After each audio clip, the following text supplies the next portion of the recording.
بسم اللہ الرحمن الرحیم۔ جو زبان پہ لیتے ہوئے ڈر ہوتا ہے وضو نہ ٹوٹ جائے۔ لسوڑی شاہ، پھسوڑی شاہ، پیر اٹ شاہ، کتے والی سرکار، کاما والی سرکار، چادر والی سرکار، پیر گھوڑے شاہ۔ لاہور کے اندر بہت بڑا دربار، انہیں انسان نہیں ملا پوجنے کے لیے، گھوڑے کو دفن کر دیا۔ جن کو قوم نوح پوجتی تھی وہ نیک اولیاء اللہ تھے، جن کو آج پوجا جاتا ہے یہ جانوروں کی قبریں بنا لیتے ہیں۔ ارے نام تو چج کا رکھ لو، کوئی نام رکھنے میں پیسے لگتے ہیں، کوئی اچھا سا نام دو۔ پیر و مرشد، امام طریقت، اور آخر کے اندر پیر کا کیتاڑ۔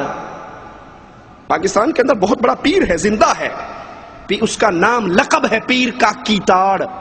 اس سے بڑا گمراہ اور ظالم کون ہوگا؟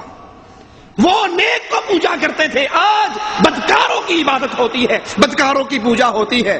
وہ فرماتے ہیں جب یہ مر گئے لوگوں نے ان کی تصویریں مورتیاں بنا لی تاکہ انہیں دیکھ کر عبادت کا شوق پیدا ہو، اور جب یہ مر گئے تو ان کی اولاد کو ابلیس نے یہ کہہ کر بہکا دیا کہ تمہارے آبا و اجداد ان کی پوجا کرتے تھے، ان کی قبروں پہ سجدے کرتے تھے، قبروں کا طواف ہوتا تھا، ان کے نام کی نظر و نیاز ہوتی تھی، ان کے لیے ذبح اور قربانی ہوتی تھی۔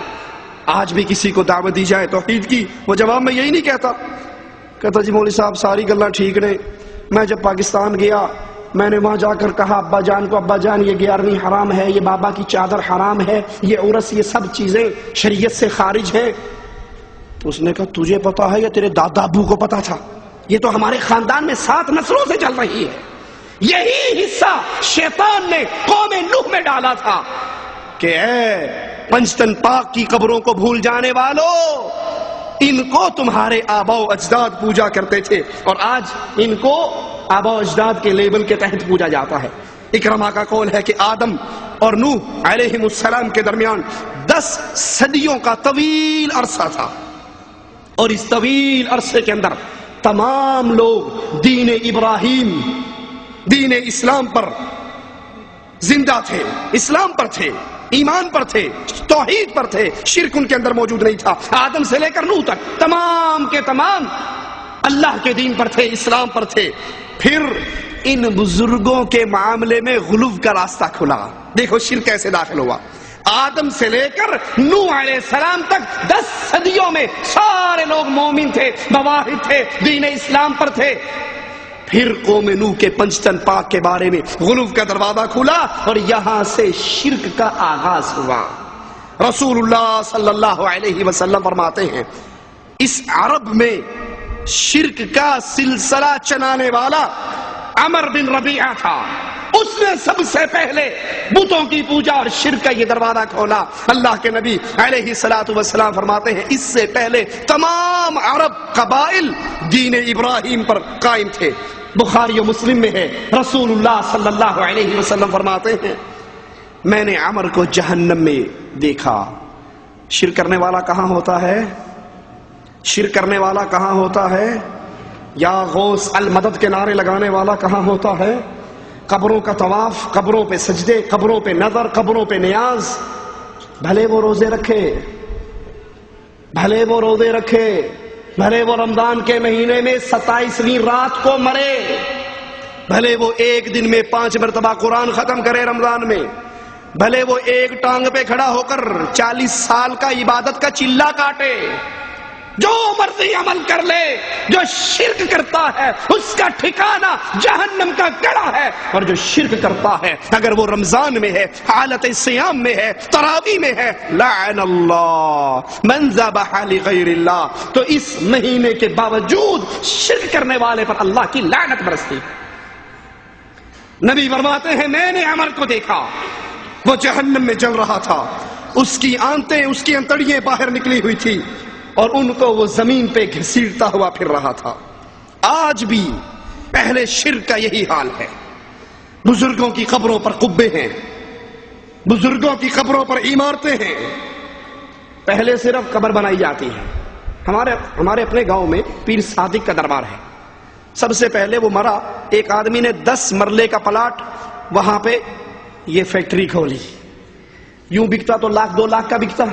اس نے اپنے اس پیر صاحب کو یہاں دفن کیا، کئی سال تک صرف قبر رہی۔ اس کے بعد پھر آہستہ آہستہ اس کی باؤنڈری بنی، آہستہ آہستہ اس میں چادریں شروع ہوئی، پھر کرامتوں کے چرچے عورتوں کے ذریعے چلے. ابھی بھی میرا مرغا گم گیا تھا، میں نے بابا کی قبر پہ جھاڑو دی، شام کو مرغا واپس آ گیا. اب یہ کرامتیں چل رہی ہیں. آہستہ آہستہ اس پر پیسہ چندہ آتا گیا، چندہ آتا. اب یہ فیکٹری ہے، نہ مشینری خراب ہو، نہ بجلی کا بل آئے، نہ رینٹ آئے، نہ آپ پر سیل ٹیکس لگے، کوئی چکر نہیں.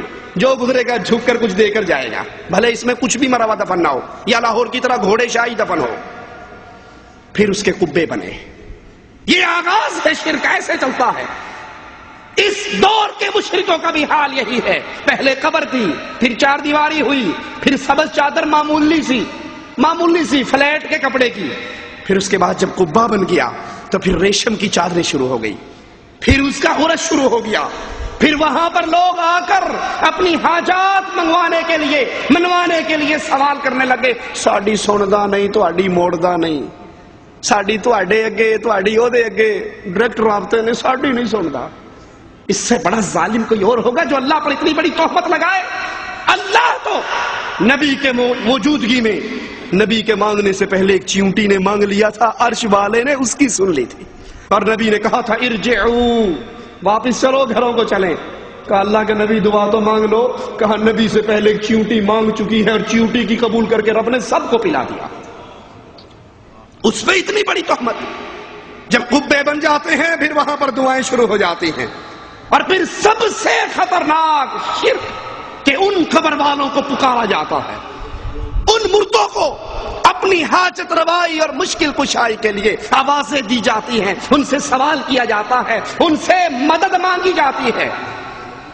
شیعہ ذاکر کی میں سی ڈی دیکھ رہا، کہا جب اللہ کے نبی خیبر کے مارکے کے لیے چلے، جا کے جنگ شروع ہو گئی، وقت پہ وقت گزر رہا ہے، فتح نہیں ہو رہی، سورج کے غروب ہونے کا وقت آیا تو اللہ کے نبی پریشان ہو گئے.